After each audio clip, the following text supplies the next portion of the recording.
एक शहर के किनारे एक छोटा सा घर था जहां प्रिया और अंजलि रहती थी। दोनों अनाथ थीं, लेकिन उनके स्वभाव में जमीन आसमान का फर्क था। प्रिया को अपने रंग रूप पर बहुत घमंड था। अंजलि शांत स्वभाव की थी और दूसरों को खुश देखकर ही खुश हो जाती थी। एक दिन उनका रिश्ता एक ही परिवार के दो भाइयों विक्रम और आदित्य से तय हो गया। ये सुनकर प्रिया खुशी से पागल हो गई और अंजलि से बोली, वाह अंजलि, मैंने पहले ही कहा था ना, मेरा भाग्य मुझ पर मेहरबान है। देखना, मैं जिस घर में जा रही हूँ वहाँ सिर्फ बहू नहीं बल्कि रानी बनकर रहूंगी।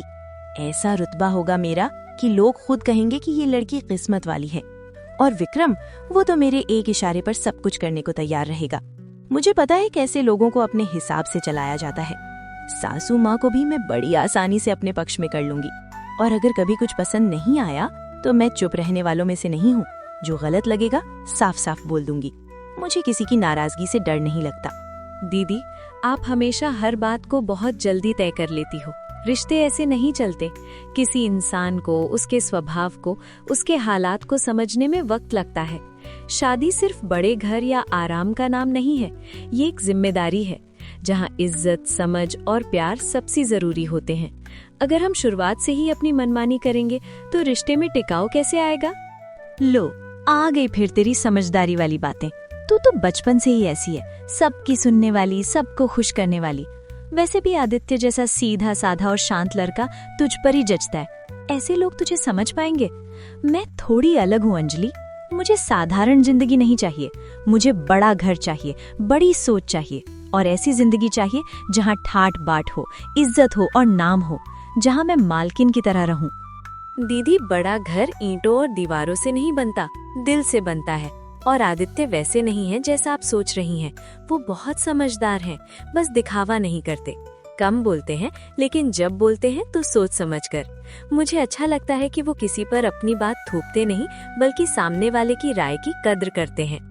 अच्छा, अब तू उनकी तारीफों के पुल बांधने लगी। तू हमेशा से हर इंसान में अच्छाई ढूंढ लेती है, चाहे सामने वाला कुछ भी हो। मुझे बस इतना बताए कि मेरी जिंदगी अब बदलने वाली है। मैं ऐसे शौक से रहूंगी, ऐसे ठाठ से चलूंगी कि लोग खुद कहेंगे, वाह क्या बहू आई है इस घर में। दीदी, मैं बस यही चाहती हूँ कि हम दोनों जिस भी घर में जाएं, वहाँ मिलजुल कर रहे, किसी के दिल को ठेस ना पहुँचे। और अगर कभी हमसे गलती हो जाए तो उसे अहंकार से नहीं बल्कि मिलकर सुधारे। आखिर रिश्ता निभाने से मजबूत होता है, जीतने से नहीं। मुझे समझाने की कोशिश मत कर अंजलि। मुझे अच्छी तरह पता है मुझे क्या करना है और कैसे करना है। और तू भी जरा ध्यान रखना, इतनी भोली मत बना रहना कि कोई तुझे इस्तेमाल कर ले। दीदी, मैं भोली नहीं हूँ। मैं बस किसी को नुकसान नहीं पहुँचाना चाहती और ना ही मैं किसी से डरती हूँ। मैं बस वही करना चाहती हूँ जो सही हो, अपने लिए भी और दूसरों के लिए भी। हाँ, तू तो हमेशा सही ही होती है। चल अब ज्यादा मत बोल, मुझे अपने सपनों में रहने दे। जिस घर में मैं जाऊंगी अंजलि, वहाँ की सोच बदलेगी, वहाँ की हवा तक मेरे हिसाब से चलेगी और मेरा पति भी मेरे इशारे पर चलेगा। शादी की तारीख आ गई। दोनों बहनें एक ही मंडप में ब्याह कर अपने अपने ससुराल पहुंच गईं।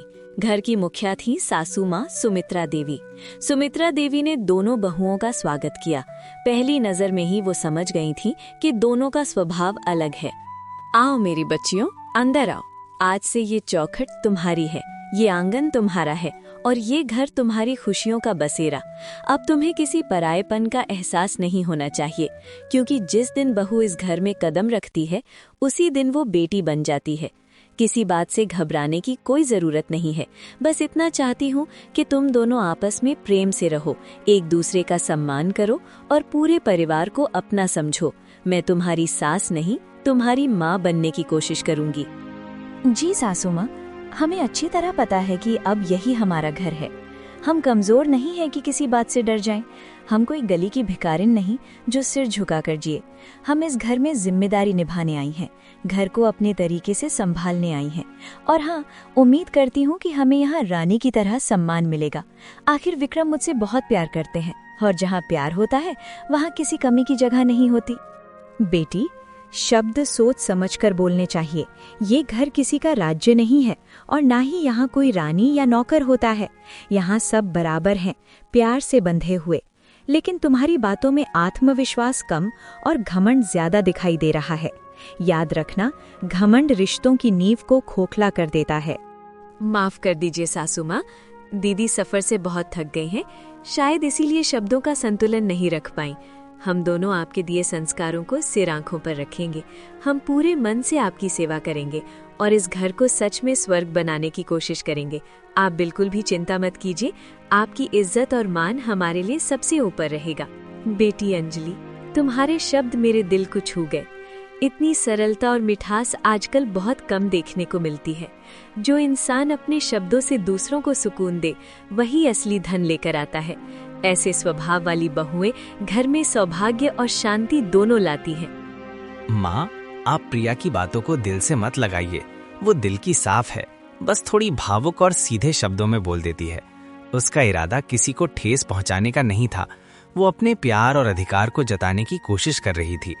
मुझे पूरा विश्वास है कि वो समय के साथ एक अच्छी और समझदार बहू साबित होगी। माँ, अगर आप अनुमति दें तो मैं भी कुछ कहना चाहता हूँ। अंजलि बहुत ही नेक दिल लड़की है। उसके व्यवहार में कोई दिखावा नहीं, सिर्फ सच्चाई और अपनापन है। वो कभी किसी का बुरा नहीं सोच सकती। आप उसे अपना आशीर्वाद दीजिए ताकि उसकी सादगी हमेशा बनी रहे और वो हमेशा खुश रहे। तुम दोनों मेरे लिए भगवान का आशीर्वाद हो। तुम्हारा इतना समझदार और संवेदनशील होना ही मेरी सबसे बड़ी पूंजी है। अब तुम दोनों बहुएं थोड़ा आराम कर लो। आज का दिन नया है, भावनाओं से भरा हुआ है। कल से इस घर की जिम्मेदारियां तुम दोनों के कंधों पर होंगी और मुझे उम्मीद है कि तुम उन्हें समझदारी और प्रेम से निभाओगी। रात हो चुकी थी। प्रिया ने तुरंत विक्रम से बात करना शुरू कर दिया। देखो विक्रम, मैं कब से तुम्हें समझाने की कोशिश कर रही हूँ, लेकिन तुम हर बात को हल्के में ले लेते हो। ये घर मुझे सच में बहुत छोटा और घुटन भरा लगता है। ऊपर से तुम्हारी माँ हर बात में टोकना, हर काम में कमी निकालना मुझे बिल्कुल पसंद नहीं। मैं कोई ऐसे वैसे घर से आई लड़की नहीं हूँ। मैंने सपने देखे थे कि शादी के बाद मुझे सम्मान मिलेगा, मुझे रानी की तरह रखा जाएगा। अगर यहाँ मुझसे उम्मीद की जाएगी कि मैं हर वक्त समझौते करूँ, हर किसी की बातें सहूँ, तो बताओ मैं कैसे रहूंगी। तुम जाकर उन्हें साफ साफ समझा दो कि मैं तुम्हारी पत्नी हूँ, कोई नौकरानी नहीं जो सुबह शाम घर के कामों में लगी रहूंगी। प्रिया की बात सुनकर विक्रम घबरा जाता है। कुछ पल चुप रहता है, फिर संयम के साथ बोलता है। प्रिया, तुम इस तरह क्यों बोल रही हो? तुम जानती हो ना कि माँ का स्वभाव शुरू से ही थोड़ा सख्त रहा है, लेकिन उनका दिल बुरा नहीं है। वो सबके साथ एक जैसा व्यवहार करती हैं, चाहे वो तुम हो, अंजलि हो या मैं खुद। और जहां तक इस घर की बात है, तो ये मेरे लिए सिर्फ ईंट पत्थर का ढांचा नहीं है। ये हमारा पुश्तैनी घर है। इसमें दादा दादी की यादें बसी हैं, पापा की मेहनत की निशानी है। हो सकता है ये घर बड़ा, ये आलीशान ना हो, लेकिन इसकी अपनी एक गरिमा है। और तुम जानती हो, मेरे लिए तो तुम हमेशा रानी ही रही हो और रहोगी। बस अगर तुम इस तरह माँ के बारे में बोलोगी तो उन्हें बहुत ठेस पहुंचेगी और बात बिगड़ सकती है। अगर उन्हें बुरा लगता है तो लगने दो विक्रम। मैं अब हर किसी को खुश करने के लिए खुद को नहीं बदलने वाली। मैंने तय कर लिया है, कल से मैं घर का कोई काम नहीं करूंगी। अंजलि से कह दो कि वो सारा काम संभाले। वैसे भी वो हमेशा अपनी मासूम सी शक्ल बनाकर सबके सामने घूमती रहती है, जैसे उसे कुछ पता ही ना हो। और आदित्य, वो तो उसी पर जान छिड़कता है। तो दोनों मिलकर आराम से ये घर चला लेंगे। मुझसे अब और त्याग की उम्मीद मत करना। प्रिया, प्लीज समझने की कोशिश करो। हर बात को इस तरह कठोर बनाना जरूरी नहीं है। ठीक है, अगर तुम्हें किसी बात से तकलीफ है तो हम बैठकर आराम से बात कर सकते हैं। मैं कोशिश करूंगा कि हालात संभल जाए और किसी को ठेस ना पहुंचे। लेकिन मेरी एक बात मान लो, सबके सामने माँ या अंजलि के खिलाफ इस तरह बोलोगी तो बात हाथ से निकल जाएगी। मैं नहीं चाहता कि इस घर का माहौल और ज्यादा बिगड़े। थोड़ा धैर्य रखो, शायद वक्त के साथ सब ठीक हो जाए। उधर अंजलि और आदित्य आपस में बात कर रहे थे। अंजलि, मैं तुम्हें कब से देख रहा हूँ। आज तुम कुछ ज्यादा ही शांत हो, न हंस रही हो, न खुलकर बात कर रही हो। क्या कोई बात है जो तुम मुझसे छुपा रही हो, या फिर क्या तुम इस घर में खुद को खुश महसूस नहीं कर पा रही? नहीं आदित्य, ऐसी कोई बात नहीं है कि मैं खुश नहीं हूँ। ये घर, ये लोग और सबसे बढ़कर आपकी माँ, सब कुछ बहुत अच्छा है। बस मन में एक हल्का सा डर बैठा रहता है। मुझे डर है कि दीदी अपनी कड़वी या घमंडी बातों से कहीं सासू माँ का दिल न दुखा दें। वो बहुत सीधी, समझदार और प्यार करने वाली हैं। मैं नहीं चाहती कि उनके मन में हमारे लिए कोई भी गलत भावना पैदा हो। मैं चाहती हूँ कि इस घर में हमेशा शांति बनी रहे, हम सब मिलकर रहें, एक दूसरे का सम्मान करें। इसलिए मुझे लगता है कि हमें मिलकर सासू माँ का दिल जीतना चाहिए, अपने व्यवहार से, अपने संस्कारों से और अपने प्यार से। तुम जैसी हो वैसी ही रहो, सच्ची, सरल और दिल से जुड़ी हुई। यही तुम्हारी सबसे बड़ी ताकत है। बाकी जो भी बातें होंगी, जो भी मुश्किलें आएंगी, उन्हें संभालने की जिम्मेदारी मेरी है। मैं वादा करता हूँ अंजलि, इस घर में किसी का दिल नहीं टूटेगा। सब कुछ धीरे धीरे ठीक हो जाएगा। अगले दिन सुबह होते ही प्रिया ने वही किया जो उसने कहा था। वो देर तक सोती रही और अंजलि चुपचाप रसोई में जाकर सासू माँ की मदद करने लगी। ये सिलसिला रोज चलता रहा और घर में धीरे धीरे तनाव बढ़ने लगा। कुछ ही दिनों में सुमित्रा देवी का घर 2 हिस्सों में बंट गया। एक तरफ प्रिया का कमरा था, जहाँ आराम और घमंड का राज था। दूसरी तरफ रसोई और घर के काम थे, जहाँ अंजलि अपनी सादगी और मेहनत से सब संभाल रही थी। एक दिन सुबह सुमित्रा देवी रसोई में आई। उन्होंने अंजलि को अकेले काम करते देखा। अरे अंजलि मेरी बच्ची, ये सब काम तुम अकेले क्यों कर रही हो? सुबह से देख रही हो तुम रसोई से बाहर ही नहीं आई। तुम्हारे हाथ भी थक गए होंगे। और प्रिया, वो कहाँ है? क्या वो अब तक सो रही है? अरे बेटी, क्या उसे इस घर की जिम्मेदारियों का जरा सा भी एहसास नहीं है? ये घर सिर्फ मेरा नहीं है, अब ये तुम दोनों का भी है। मैं नहीं चाहती कि इस घर का सारा बोझ सिर्फ तुम्हारे कंधों पर आ जाए। माँ हूँ मैं तुम्हारी, ये सब चुपचाप सहते हुए मैं तुम्हें नहीं देख सकती। नहीं सासू माँ, आप ऐसा मत सोचिए। दीदी रात को काफी देर तक जाग रही थी। शायद नए घर की वजह से उन्हें नींद नहीं आई होगी, इसलिए आज वो बहुत थक गई होंगी। मैंने सोचा अगर उन्हें थोड़ा आराम मिल जाए तो अच्छा रहेगा। मुझे काम करने में कोई तकलीफ नहीं है। आपने मुझे बेटी की तरह अपनाया है, तो ये सब करना मेरा फर्ज बनता है। आप बस आराम से बैठ जाइए, मुझे आपकी मदद की बिल्कुल ज़रूरत नहीं है। मैं पूरी कोशिश करूंगी कि आपको कभी किसी बात की परेशानी ना हो। अंजलि, तुम मुझसे झूठ मत बोलो बेटी। मैं माँ हूँ और माँ अपनी बेटी की आंखों में छिपा दर्द पहचान लेती है। तुम कुछ कहती नहीं हो, लेकिन तुम्हारी खामोशी बहुत कुछ कह जाती है। तुम दोनों सगी बहनें हो, फिर भी लगता है जैसे तुम्हारे बीच कोई अनकही दूरी आ गई हो। प्रिया इस घर में आने के बाद बहुत बदल गई है। पहले वो ऐसी नहीं थी। एक दिन भी उसने रसोई में कदम नहीं रखा और तुम हर बात को हंसते हंसते अपने ऊपर ले लेती हो। मुझे डर है कहीं तुम ये सब सहते सहते अंदर से टूट ना जाओ। सासू माँ, आप दिल छोटा मत कीजिए। दीदी का स्वभाव थोड़ा अलग है। वो बचपन से ही नाजों में पली है। थोड़ी आलसी जरूर है, लेकिन उनके दिल में किसी के लिए कोई बुराई नहीं है। वो बस अपनी बातें ठीक से कह नहीं पाती। आप उनसे कुछ मत कहिए, कहीं वो गलत ना समझ ले। अगर घर में प्यार और धैर्य रहेगा तो सब कुछ अपने आप ठीक हो जाएगा। मैं चाहती हूँ कि इस घर में कभी कोई कड़वाहट ना आए, बस सब लोग मिलजुल कर खुशी से रहें। उसी समय विक्रम रसोई में आया और बोला, अरे माँ और अंजलि, तुम दोनों यहाँ इतनी देर से क्या बातें कर रही हो? अंजलि, तुम अभी तक रसोई में ही क्यों खड़ी हो? मुझे काम के लिए देर हो रही है, बहुत काम है आज। सब कुछ छोड़ो, पहले मेरा नाश्ता जल्दी से लगाओ। तुम जानती हो ना, मुझे देरी बिल्कुल पसंद नहीं। विक्रम, आज मैं तुमसे एक सवाल पूछना चाहती हूँ और इस बार तुम मुझसे बच नहीं पाओगे। तू ही बता, तेरी पत्नी प्रिया कहाँ है? क्या वो इस घर की बहू नहीं है? क्या सिर्फ अंजलि ही इस घर की जिम्मेदार है? सुबह से देख रही हूँ, रसोई, झाड़ू, पोछा, चाय, नाश्ता, हर काम अकेले अंजलि कर रही है। वो कब तक सब कुछ अकेले उठाती रहेगी? घर सिर्फ एक इंसान की मेहनत से नहीं चलता। बेटा, बहू होने के नाते प्रिया की भी जिम्मेदारी बनती है। माँ, आप प्रिया को समझने की कोशिश क्यों नहीं करती? उसकी तबीयत अक्सर ठीक नहीं रहती। वो जल्दी थक जाती है, उसे आराम की जरूरत होती है। मैं नहीं चाहता कि वो खुद पर जोर डाले। आखिर वो मेरी पत्नी है और उसकी देखभाल करना मेरी जिम्मेदारी है। और जहाँ तक अंजलि की बात है, वो तो वैसे भी दिन भर घर में ही रहती है। उसे काम करना अच्छा लगता है, तो अगर वो थोड़ा ज्यादा कर रही है तो इसमें इतनी बड़ी बात क्या है माँ? तभी प्रिया तेज कदमों से आती है। चेहरे पर गुस्सा और घमंड होता है। यहाँ आखिर चल क्या रहा है? सुबह सुबह इतना शोर, इतनी बहस, इतनी ऊंची आवाजें। क्या इस घर में मेरी शांति की कोई कीमत ही नहीं है? माँ, एक बात साफ साफ बताइए, आप हर बार अंजलि की ही तरफदारी क्यों करती हैं? क्या मैं इस घर की बेटी नहीं हूँ? क्या मेरे जज्बात, मेरा सम्मान, मेरी मौजूदगी, इन सब की आपके लिए कोई अहमियत नहीं है? या फिर इस घर में अब मेरी जगह बस नाम की रह गई है?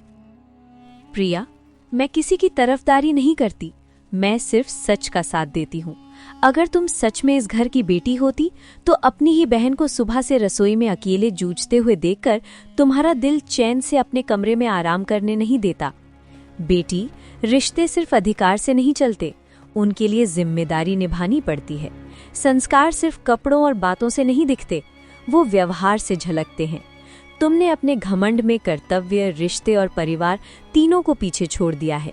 घर सजने संवरने से नहीं, अपनों के साथ निभाने से चलता है। शर्म मुझे नहीं, आपको आनी चाहिए माँ। आप हर मौके पर मेरी और विक्रम की तुलना आदित्य और अंजलि से करती रहती हैं।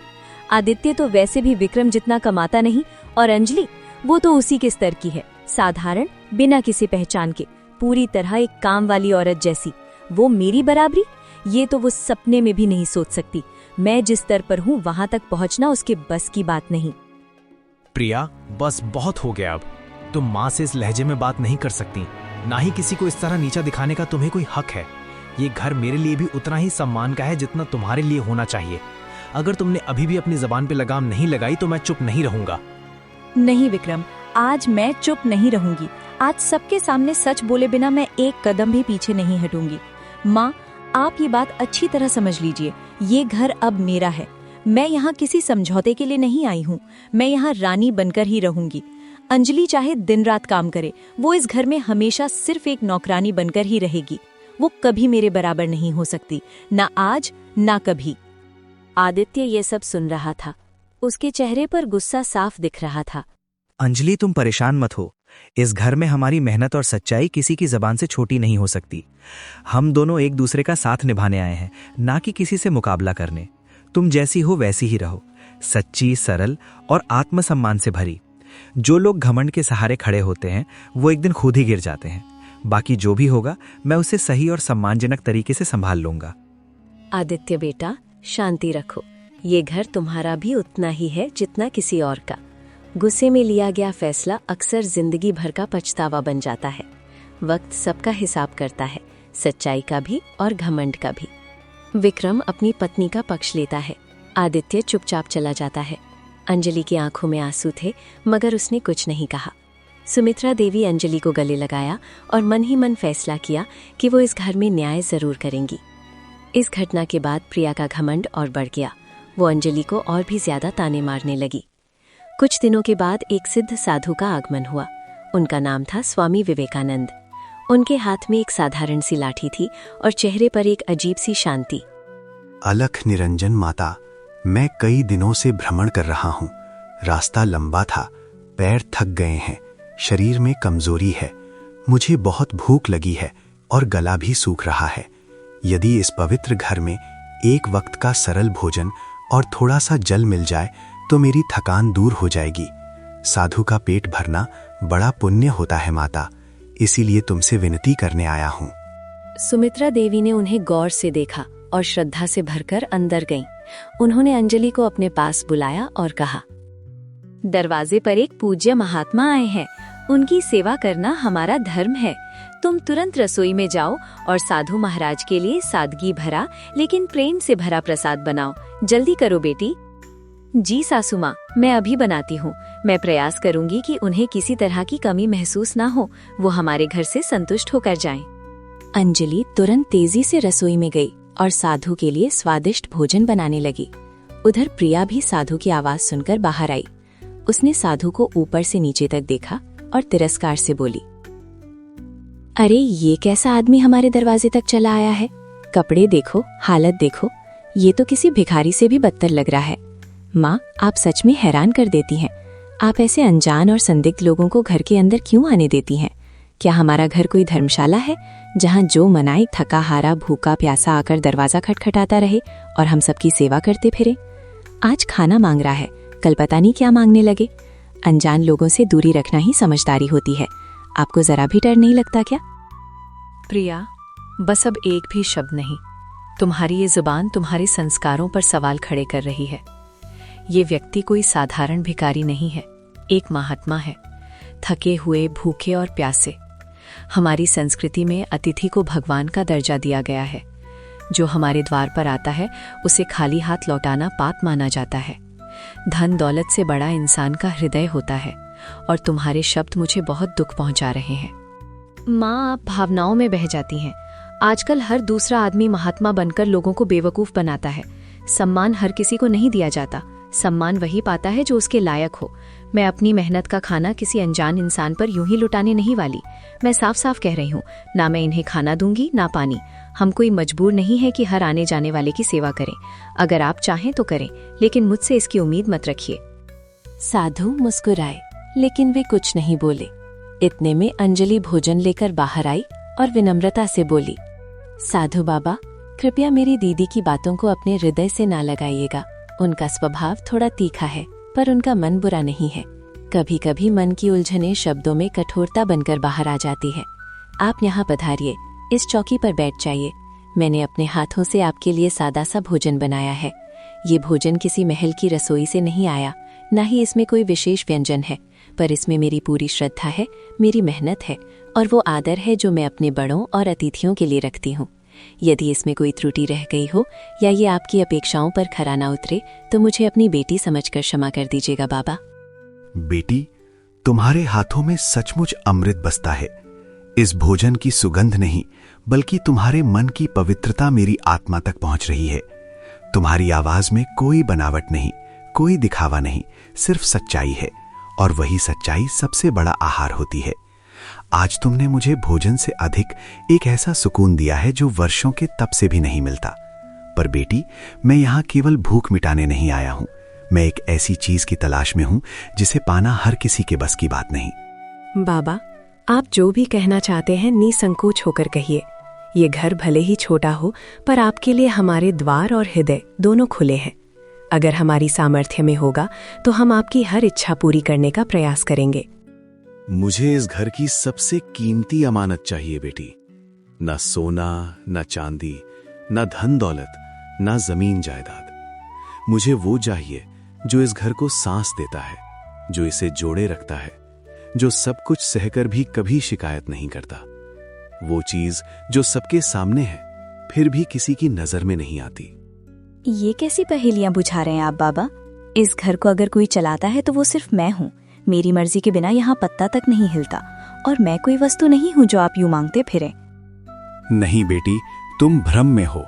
तुम अधिकार से घर को चला सकती हो, पर त्याग से नहीं। जिस चीज की मैं बात कर रहा हूँ वो सत्ता से नहीं, संवेदना से जन्म लेती है।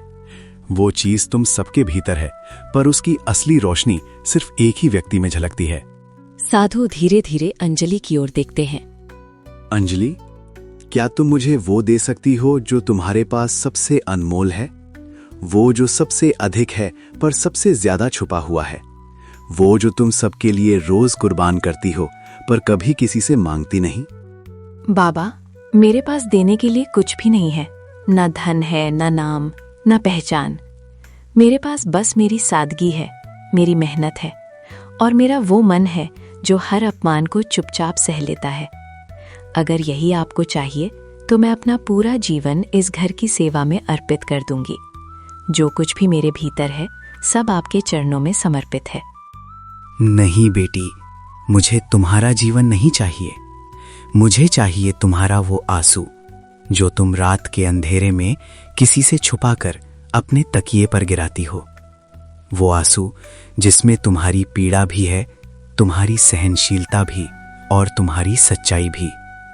वही आंसू इस घर की असली धरोहर है, और जिस दिन इस घर ने उस आंसू की कद्र कर ली, उस दिन ये घर सचमुच मंदिर बन जाएगा। सुमित्रा देवी स्तब्ध रह गई। प्रिया ने फिर उपहास किया। ओहो वाह, आज तो इस घर में नाटक की सारी हदें पार हो गई। पहले साधु बाबा आए, फिर उपदेश दिए, और अब तो कमाल ही हो गया। बाबा आंसू मांग रहे हैं। अरे कोई मुझे बताएगा, आंसू भी कभी कीमती हुआ करते हैं क्या? क्या आजकल बाजार में सोना चांदी नहीं बल्कि आंसू तो ले जाते हैं? ये सब पूरी तरह पागलपन है। माँ, आपने देखा ये लोग मिलकर कितना बड़ा नाटक रच रहे हैं? बेटी प्रिया, तुम्हारी हंसी में जो व्यंग है वही इस घर की सबसे बड़ी विडंबना है। तुम नहीं जानती कि आंसू कितने अनमोल होते हैं। अंजलि बेटी, मैं तुमसे कोई धन, कोई गहना या कोई वस्तु नहीं मांग रहा। मैं तो बस तुम्हारे हृदय में छुपे वो आंसू मांग रहा हूं जो तुमने कभी किसी को दिखाए नहीं। क्या तुम मुझे अपने वे आंसू धोगी जो तुम्हारी चुप्पी में हर दिन बहते रहे? मैं तुम्हें वचन देता हूं बेटी, तुम्हारे ये आंसू इस घर में वो सच्चाई उजागर करेंगे जो बरसों से इस दीवारों के भीतर दबी, कुचली और छुपाई गई है। और जब वो सच्चाई सामने आएगी तो यहाँ खड़ा हर इंसान खुद को पहचानने से डर जाएगा। अंजलि ने बिना तर्क किए सिर झुका दिया। वो अपने कमरे में गई और तकिए के कोने में सूखे हुए आंसू को एक रुमाल से धीरे से पोंछ कर लाई। बाबा, ये आंसू सिर्फ पानी की बूंदें नहीं हैं, ये मेरी असली पहचान है। इनमें मेरी वो पीड़ा है जो मैंने मुस्कान के पीछे छुपाई। इनमें मेरी वो चुप्पी है जो हर दिन अपमान सहकर भी बोल नहीं पाई। ये आंसू इस बात का प्रमाण है कि मैंने सब कुछ सहा, लेकिन कभी इस घर की मर्यादा नहीं तोड़ी। आप इन्हें स्वीकार कीजिए बाबा, और जहां आपको उचित लगे वहां रखिए। अगर इनसे किसी सच्चाई का जन्म हो सकता है तो मेरा हर दर्द सार्थक हो जाएगा। साधु ने आंसू को एक छोटी पोटली में सावधानी से रखा। बेटी, तुम धन्य हो। तुम इस घर को चलाने वाली वो अदृश्य शक्ति हो जिसे कोई देख नहीं पाता, पर जिसके बिना ये घर कब का बिखर चुका होता। तुमने अपने आंसुओं से धैर्य, त्याग और सत्य को सींचा है। मैं इस पोटली को इस घर के आंगन में मिट्टी के नीचे दबा दूंगा, जहां कोई लालच, कोई घृणा और कोई झूठ इसे छू ना सके। जिस दिन इस पोटली से एक नन्हा सा पौधा निकलेगा, उसी दिन इस घर की सबसे बड़ी छुपी हुई सच्चाई सबके सामने आएगी। और उस दिन ना तो किसी की हंसी बचेगी, ना ही कोई सच्चाई से मुंह मोड़ पाएगा। ये कहकर साधु स्वामी विवेकानंद वहां से चले गए। प्रिया ने इस बात को मजाक में उड़ा दिया, मगर सुमित्रा देवी और अंजलि इस घटना से बहुत परेशान थी। अगले दिन प्रिया अपने घमंड में चूर होकर विक्रम से बात कर रही थी। विक्रम, मैं तुम्हें साफ साफ बता रही हूँ, मुझे उस साधु बाबा की बातें बिल्कुल भी पसंद नहीं आई। वो कौन होते हैं हमारे घर के आंगन में ऐसी चीजें दबाने वाले? और अंजलि भी देखो कैसी सीधी साधी बनती है, जैसे कोई संत हो। अपने झूठे आंसू थमाई जैसे बहुत बड़ा त्याग कर दिया हो। मुझे अच्छा नहीं लग रहा। तुम जाकर वो पोटली तुरंत निकाल दो। प्रिया, मैं मानता हूँ ये सब थोड़ा अजीब है, लेकिन माँ कह रही थी कि वो साधु बाबा कोई साधारण व्यक्ति नहीं थे। लोग उनके शब्दों को सच होते देखते आए हैं। माँ का कहना है कि हमें वैसा ही करना चाहिए जैसा बाबा ने कहा। शायद इसके पीछे कोई बड़ी वजह हो। विक्रम, तुम भी ना हर बात पर माँ और साधु बाबा की। तुम समझ क्यों नहीं रहे? मुझे इस घर में कोई डर या अनहोनी नहीं चाहिए। आंगन में दबी पोटली मुझे बिल्कुल रास नहीं आ रही। सुन लो, अगर तुम नहीं निकालोगे तो कल सुबह मैं खुद उसे निकालकर बहुत दूर फेंक दूंगी। रात को प्रिया चुपके से आंगन में गई और उस जगह को खोदने लगी जहाँ साधु ने पोटली दबाई थी। उसने पोटली निकाली और गुस्से में उसे दूर फेंक दिया। अगले ही पल जैसे ही उसने पोटली फेंकी, एक जोरदार बिजली चमकी। घर के चारों ओर एक अजीब सी उदासी छा गई।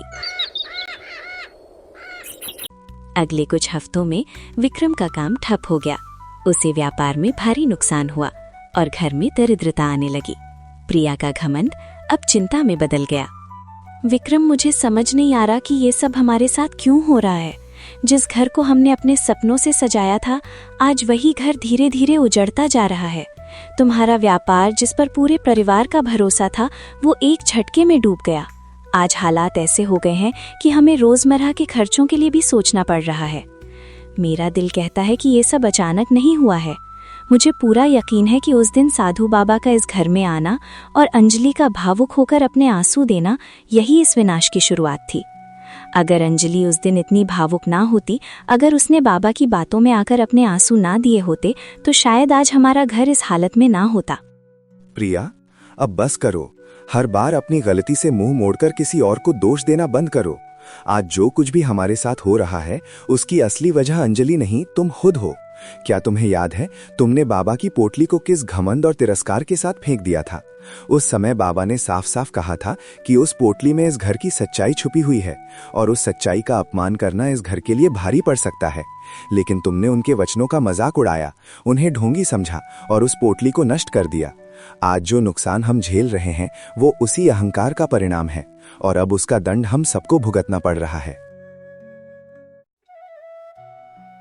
प्रिया, आज जो कुछ भी इस घर के साथ हो रहा है, उसका बीज तुम्हारे घमंड नहीं बोया था, मैंने तुम्हें कितनी बार समझाया था कि संत और महात्मा साधारण शब्द नहीं बोलते। उनकी हर बात के पीछे कोई ना कोई गहरी सच्चाई और चेतावनी छुपी होती है। लेकिन तुमने हमेशा अपनी समझ को सबसे ऊपर रखा, अपने अहंकार को सही और गलत से बड़ा मान लिया।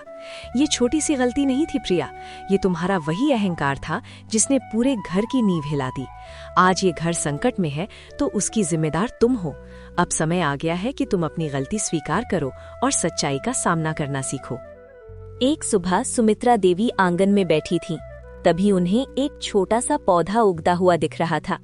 ये उसी जगह से निकला था जहां साधु ने पोटली दबाई थी। सुमित्रा देवी ने अंजलि को बुलाया और उससे बोला, अंजलि, ये कैसे हो सकता है?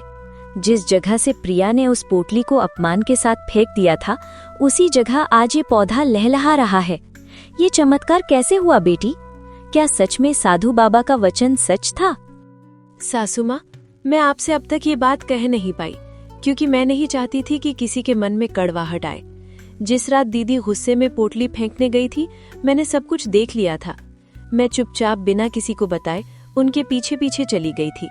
जब दीदी वहां से चली गई तो मैंने उस पोटली को अपने हाथों से उठाया। मेरे दिल में बस एक ही डर था, कहीं साधु बाबा का वचन झूठा ना साबित हो जाए, कहीं इस घर पर कोई अनहोनी आ जाए। मैंने उसी जगह पोटली को फिर से पूरे श्रद्धा भाव से दबा लिया। सासू माँ, मैंने भगवान से प्रार्थना की कि अगर उस साधु बाबा की बात में रत्ती भर भी सच्चाई हो तो इस घर की रक्षा करना। मैं नहीं चाहती थी कि किसी की नादानी या गुस्से की वजह से इस परिवार को कोई संकट झेलना पड़े। अंजलि, तू सिर्फ इस घर की बहू नहीं है, तू तो इस घर की लक्ष्मी है। जहां औरों ने अहंकार देखा, वहां तूने श्रद्धा निभाई। जहां औरों ने अपमान किया, वहां तूने विश्वास को बचाया। आज मुझे समझ आया, घर ईंट पत्थर से नहीं, त्याग और सच्चे मन से चलता है। सुमित्रा देवी की आंखों से आंसू बहने लगते हैं। वे अंजलि को गले लगा लेती हैं। उसी समय स्वामी विवेकानंद वहां आते हैं, चेहरे पर वही शांत मुस्कान। अलख निरंजन माता, सत्य चाहे जितना भी दबा दिया जाए, चाहे उस पर झूठ की कितनी ही परतें चढ़ा दी जाएं, लेकिन एक दिन वो स्वयं रास्ता बना लेता है। सत्य मिटाया नहीं जा सकता, वो केवल प्रतीक्षा करता है सही समय की। बाबा, आपने कहा था कि जिस दिन ये पौधा धरती से बाहर आएगा, उस दिन इस घर के अंधेरे कोने कोने में छिपी सच्चाई सबके सामने उजागर हो जाएगी। आज वो दिन आ गया है। मेरा मन व्याकुल है बाबा, कृपा करके बताइए, आखिर इस घर की वो कौन सी सच्चाई है जिसने वर्षों से हमें चैन से जीने नहीं दिया? वहां पर प्रिया और विक्रम भी आ जाते हैं। सच्चाई कड़वी अवश्य होती है माता, लेकिन वही आत्मा को मुक्त करती है।